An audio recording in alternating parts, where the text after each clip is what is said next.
ជាងគេមានបងមើលថែមានពុកមានម៉ែរក្សាចិញ្ចឹមថ្នាក់ថ្នមកូនធំរស់ដោយសុខាទោះលោកលំបាកប៉ុណ្ណាក៏ទ្រាំដើម្បីកូនស្ងួនតែដល់ពេលនេះរូបខ្ញុំហាក់ដូចឯកាបងមានគ្រួសារវាសនាបែងចែករៀងខ្លួនពុកម៉ែក៏ចាំសង្កពីលោកមិនមាំមួនកូនមិនសូវថែទួនរវល់រៀងខ្លួនផ្លេចគ្រាកូនលោ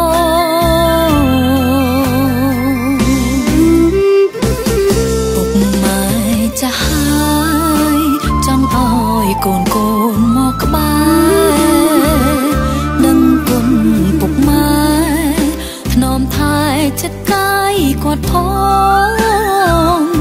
គុណផ្ដល់ជីវិតកូនពិតគ្មានអ្វីនឹងសងតែកូនត្រូវតបស្នងសងគុណតួនលោកឃើញបានពុកម៉ែចាស់ហើយកុំឲ្យលោកអង្គសង្ឃឹម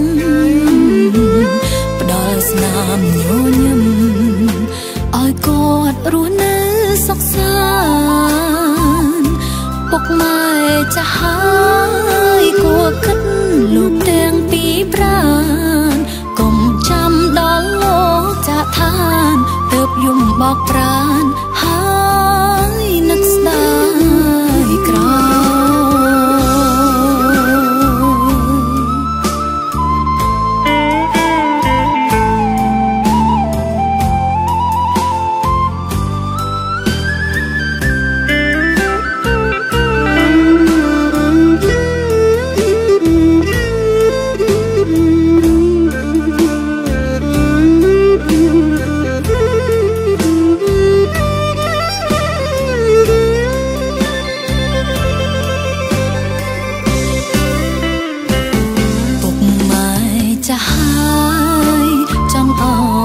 កូនមកក្បែរដឹងគុណពុកម៉ែថ្នមថែចិត្តកាយគាត់ផងគុណផ្ដល់ជីវិតកូនពិតគ្មានអ្វីនឹងសងតែកូនត្រូវតបស្នងសងគុណតួនលោកឃើញបានពុកម៉ែចាស់ហើយកុំឲ្យលោកអង្គសង្ឃឹមផ្ដល់ស្នាមញញឹមឲ្យគាត់រស់នៅសុខសាន្តពុកម៉ែចាស់ហើយគួរគិតលោកទាំងពីរប្រាណកុំចាំដល់លោកចាក់ឋានទើបយំបោកប្រាណហើយនឹកស្ដាយ